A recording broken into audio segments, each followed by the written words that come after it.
الكريم أما بعد فأعوذ بالله من الشيطان الرجيم بسم الله الرحمن الرحيم قد جاءكم من الله نور وكتاب مبين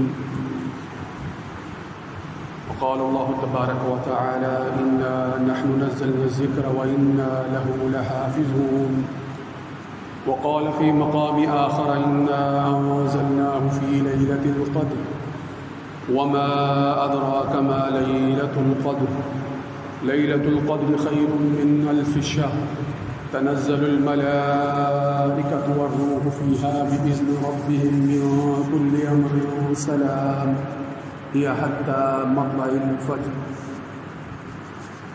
وعن أبي هريرة رضي الله تعالى عنه قال قال رسول الله صلى الله عليه وآله وسلم من صام رمضان إيمانا واحتسابا غفر له ما تقدم من ذنبه ومن قام رمضان إيمانا واحتسابا غفر له ما تقدم من ذنبه ومن قام في ليلة القدر إيمانا واحتسابا غفر له ما تقدم من ذنبه. وقال الله تبارك وتعالى إن الله وملائكته يصلون على النبي يا أيها الذين آمنوا صلوا عليه وسلموا تسليما. اللهم صل على سيدنا ومولانا محمد وعلى آل وأصحاب سيدنا ومولانا محمد وبارك وسلم عليه. سامعین مکرم، آپ جانتے ہیں رمضان المبارک کا آخری عشرہ ہے اور یہ جمعہ بڑا اہم ہے. جمعۃ الوداع بھی اسے کہتے ہیں. جمعہ کا دن ہونے کی وجہ سے، رمضان المبارک کا دن ہونے کی وجہ سے یہ بڑا اہم دن ہے. اور پھر آخری عشرہ جو ہے وہ بالخصوص طاعت راتوں میں لیلۃ القدر کے حوالے سے بھی بڑا اہم ہے. تو ان پہلوؤں کو پیش نظر رکھتے ہوئے جو بنیادی بات میں نے آپ کے سامنے رکھنی ہے وہ یہی ہے کہ اللہ رب العزت نے اپنا کلام اس ماہ مبارک کی اس رات کو نازل فرمایا جس کو لیلۃ القدر فرمایا. اپنا کلام، اللہ کا کلام، اس کا مطلب کیا ہے یہ سمجھنا بھی بڑا ضروری ہے. ہم قرآن مجید کا نام تو لیتے ہیں، کلام اللہ بھی کہتے ہیں، مگر اس کی حقیقت پر غور کم ہی کرتے ہیں. حقیقت پر غور کم ہی کرتے ہیں کہ کلام کہنے کا مطلب کیا ہے.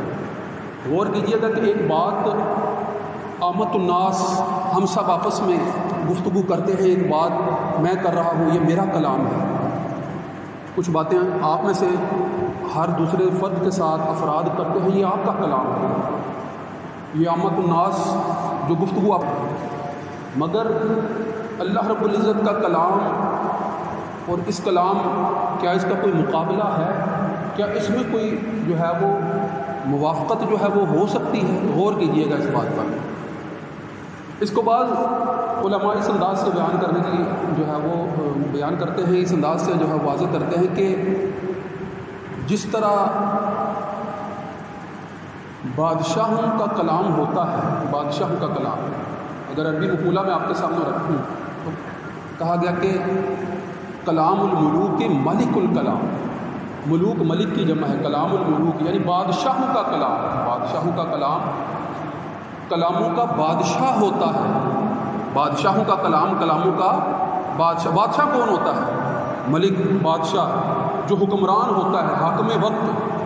ماضی میں جو ہے وہ حکومتیں حکمرانوں کی جس طرح سے رہی ہیں، حاکم وقت ان کی حیثیت کیا ہوتی تھی؟ غور تو کرو نا ذرا کہ ان کے منہ سے نکلا ہوا ہر لفظ قانون کی حیثیت رکھتا تھا، قانون کی حیثیت رکھتا تھا. اور جو حکمران جو ہے وہ مطلق عنان بادشاہ یا آمر یا ڈکٹیٹر کہلاتے تھے، وہ حکمران ایسے ہوا کرتے جو ہے وہ قانون کی حیثیت رکھتے تھے اور خود وہ قانون سے بالا تر سمجھے جا رہے ہوتے تھے کہ قانون کا اطلاق اس پر نہیں ہوگا، بادشاہ پر نہیں ہوگا.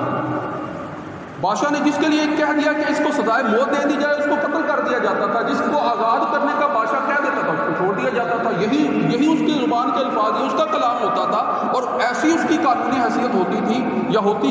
بعض کا جو ہے وہ آج کے دور میں بھی بڑے بڑے مطلب بادشاہ قسم کے لوگ جو ہے وہ موجود ہیں کہ ان کے زبان سے نکلے ہوئے الفاظ جو ہے وہ قانون کا درجہ رکھتے ہیں اور خود اس سے کوئی ایسا فعل سرزد ہو جائے تو خود وہ اس سے بالا تر ہوتا تھا، اس کو سزا نہیں دی جا سکتی تھی، خود وہ اس سے بالا تر ہوتا تھا۔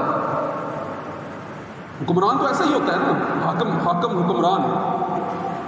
تو غور کرو کہ جس عام بادشاہ کی گفتگو یا کلام یا بات کی یہ حیثیت ہے کہ عامت الناس لاکھ ایک دوسرے کو کہتے رہیں کہ تمہیں قتل کر دی کرتا ہے، کہتا رہے 100 دفعہ کہتا رہے، کیونکہ اس کی بات کی کوئی قانونی حیثیت نہیں ہے، کیونکہ وہ حاکم نہیں ہے، وہ قاضی نہیں ہے، وہ کسی اولی الامر کے منصب پر فائز نہیں ہے، اس لیے اس کی بات کی کوئی اہمیت نہیں ہے۔ وہ لاکھ دفعہ جو ہے جو مرضی کہتا رہے، اس کی اپنی زبان کی اپنی حد تک جو بھی حیثیت ہو، مگر دوسرے کے لیے جو ہے وہ اس کی کوئی قانونی حیثیت نہیں ہے۔ اسی طرح جب ہم یہ بات کر رہے ہیں کہ بادشاہوں کا کلام کلاموں کا بادشاہ ہوتا ہے، تو غور کرنا چاہیے کہ قرآن مجید فرقان مجید اس ہستی کا کلام ہے کہ جس نے ان سب بادشاہوں کو بھی پیدا کیا ہے، اس زمین اس آسمان پوری کائنات کو خالق، اس کا خالق ہے، مالک ہے، اس کا پیدا کرنے والا ہے۔ جب وہ کلام فرما رہا ہے تو ذرا غور کریں کہ اس کی قانونی حیثیت کیا ہوگی، اس کی اطلاقی حیثیت کیا ہوگی، اس کا مقام و مرتبہ کیا ہوگا کہ زمین و آسمان میں جو کچھ کار فرما ہے، چرند ہوں پرند ہوں نبل ہو، غور کرنا چاہیے کہ ہر ایک میں جو حکم کار فرما ہے، جو قانون فرما ہے، جو قانون کار فرما ہے، وہ قانون قدرت ہے، وہ اللہ کے کلام ہی کی بدولت ہے۔ اس کے علاوہ اور کس طرح سے وہ قانون رائج ہو سکتا ہے؟ ذرا غور تو کریں نا اس بات پر۔ اللہ ہی کا تو حکم جاری ہے نا، اللہ ہی کا تو کلام جاری ہے نا، اس میں اللہ ہی کی تو جو ہے وہ حکمرانی جو ہے وہ اللہ کے کلام کے ذریعے سے جو ہے وہ ان کے اندر جاری و ساری نظر آتی ہے۔ تو کلام کی حیثیت کیا ہے، اس کو تو پہلے سمجھنا چاہیے کہ ہماری ساری کی ساری شریعت، ہماری ساری کی ساری فقہ، ہماری ساری کی ساری طریقت، ہماری سارے کا سارا تصوف، ہمارا سارے کا سارا جو ہے وہ علم الکلام، ہمارے سارے کا سارا حدیث کا جو ہے وہ بیان، ہمارے سارے کا سارا تفسیر کا بیان، اگر یہ کلام مجید نہ ہو تو کیا ان سب کی کوئی ضرورت باقی رہ جاتی ہے یا پیدا ہو سکتا ہے؟ غور کرنا چاہیے نا۔ یہ کلام اللہ کا کلام، اور اللہ رب العزت نے خود اس کلام کے متعلق فرمایا ہے، قد جاءکم، کہ تحقیق تمہارے پاس آ چکا ہے، قد جاءکم من اللہ، اللہ کی طرف سے، نور و کتاب مبین، واضح روشنی، نور اور کتاب مبین۔ بعض مفسرین نے نور سے مراد جو ہے وہ رسول اللہ صلی اللہ علیہ وآلہ وسلم کی ذات کو بھی بیان کیا ہے، اور دیگر مفسرین نے جو ہے ویسے قرآن مجید کلام مجید جو ہے وہ مراد ہے۔ مگر غور کیا جائے تو کیا آپ صلی اللہ علیہ وآلہ وسلم کے بغیر کلام مجید فرقان حمید عملی شکل میں معنوی طور پر موجود ہے؟ یہ نقطہ بڑا اہم ہے، یہ آپ نے سمجھنا ہے۔ اگر یہ نقطہ سمجھ آ گیا تو پھر سمجھ آ جائے گی کہ جو کہا جاتا ہے نا کہ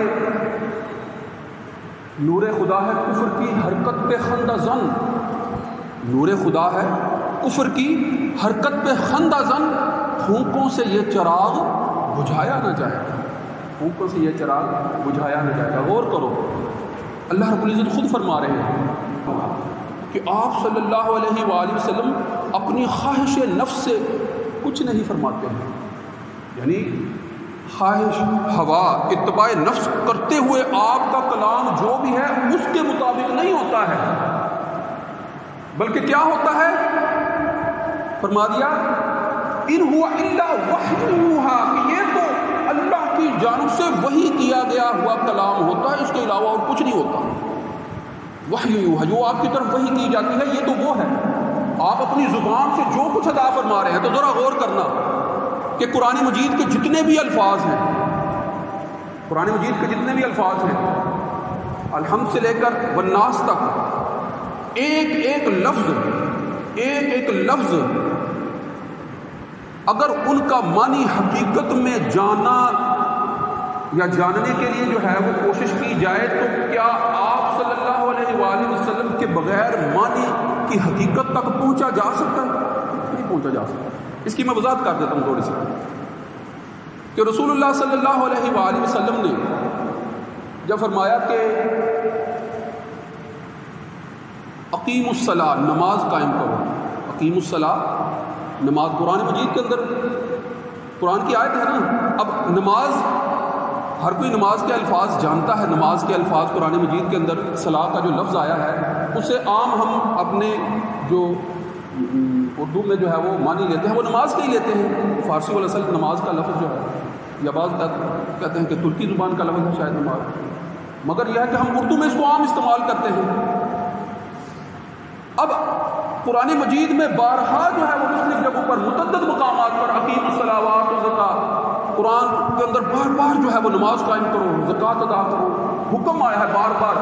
مگر ذرا غور تو کرو کہ نماز قائم کس طرح سے جو ہے وہ تکبیر کہنی ہے, کس طرح سے قیام کرنا ہے, کس طرح سے رکوع کرنا ہے, کس طرح سے سجدہ کرنا ہے, قیام میں کیا پڑھا جائے گا, رکوع میں کیا پڑھا جائے گا, سجدے کی حالت میں کون سے کلمات ادا کیے جائیں گے, تشہد کیسے بیٹھتے ہیں, ادا کیسے کرتے ہیں, یہ ساری تفصیلات کیا قرآن مجید کی الحمد سے لے کر والناس تک ساری آیات پڑھتے چلے جائیں تو کیا یہ ساری کی ساری تفصیلات جو صلاۃ کا عین مصداق ہے, جو صلاۃ کی ساری تفصیل ہے, کیا یہ ساری تفصیلات جو ہے وہ قرآن مجید کے اندر اسی تفصیل سے لکھی ہوئی ملتی ہیں؟ اگر لکھی ہوئی نہیں ملتی ہے تو پھر سمجھنا چاہیے کہ صلاۃ کا لفظ جو ہے اس کا معنی اگر ہم سمجھ سکتے ہیں تو رسول اللہ صلی اللہ علیہ وآلہ وسلم کے اسوہ حسنہ سے سمجھ سکتے ہیں, آپ کے عمل سے سمجھ سکتے ہیں, آپ کے سارے کی ساری ظاہری جو ہے وہ گفتگو جو ہے وہ سمجھ سکتے ہیں. آپ جس طرح سے جو ہے وہ کھڑے ہوں گے وہی کھڑا ہونے کا طریقہ صحیح نماز کا طریقہ ہوگا. جس طرح سے آپ رکوع کر کے دکھائیں گے وہی نماز میں رکوع کرنے کا صحیح طرح کا طریقہ ہوگا. جس طرح آپ سجدہ کر کے صحیح طریقہ ہوگا سجدہ کرنے کا. تو غور کیا جائے کہ قرآن کے ایک ایک لفظ پر جو ہے وہ غور کرتے چلے جائیں, اس کے صحیح معنوں تک پہنچنا ہے تو بغیر رسول اللہ صلی اللہ علیہ وآلہ وسلم محمد عربی کے نہیں پہنچا جا سکتا ہے. اس لیے غور کر لینا چاہیے, اس لیے سمجھ لینا چاہیے کہ ہم اپنے دین اور ایمان کی روشنی میں واضح الفاظ میں واشراف الفاظ میں یہ واضح کر دینا چاہتے ہیں ساری دنیا کے سامنے, عالم کفر کے سامنے, ہر طرح کی کفر کے اتحاد کے سامنے کہ رسول اللہ صلی اللہ علیہ وآلہ وسلم کے بغیر ایک لمحہ بھی ایمان پر قائم نہیں رہا جا سکتا. اور آپ کے اوپر جو ہے وہ ایمان لائے بغیر, آپ کے اوپر جو ہے وہ ہر طرح سے جو ہے وہ یقین کیے بغیر, آپ کے بتائے ہوئے ہر عمل پر منعن عمل کیے بغیر کوئی بھی جب ایمان پر قائم نہیں رہ سکتا. ہر مومن, ہر مسلمان جو ہے وہ عملی طور پر جو ہے وہ آپ کے ہی بتائے ہوئے طریقے کے مطابق جو ہے وہ عمل کر رہا ہے. تو ہر مومن کا عمل قرآن کی تفسیر بن ہی ہے کہ رسول اللہ صلی اللہ علیہ وآلہ وسلم کے بتائے ہوئے طریقے پر عمل کر رہا ہے. جب آپ کے ہر حکم کو نظر انداز کرنے کے لیے آپ کی ذات پر جو ہے وہ کیچڑ اچھالنے کی نعوذ باللہ کوششیں کی جائیں گی, آپ کی ذات پر جو ہے وہ کوئی جو ہے وہ تانہ زنی کا جو ہے وہ اقدام کیا جائے گا, تو ایمان والوں پر جو پھر لازم ہو جاتا ہے کہ پھر وہ اپنی جان کی پرواہ نہ کرے, وہ اپنے مال کی پرواہ نہ کرے, وہ اپنی کسی بھی ذاتی خواہش کی پرواہ مت کرے, اور رسول اللہ صلی اللہ علیہ وآلہ وسلم کی عظمت, آپ کی صداقت, آپ کے عشق کا ثبوت دینے کے لیے حرمت رسول کے حق میں اس کی حفاظت میں کھڑا ہو جائے, پھر کوئی دوسرا باقی مسئلہ رہ نہیں ہے. تو یہ واضح پیغام ہے.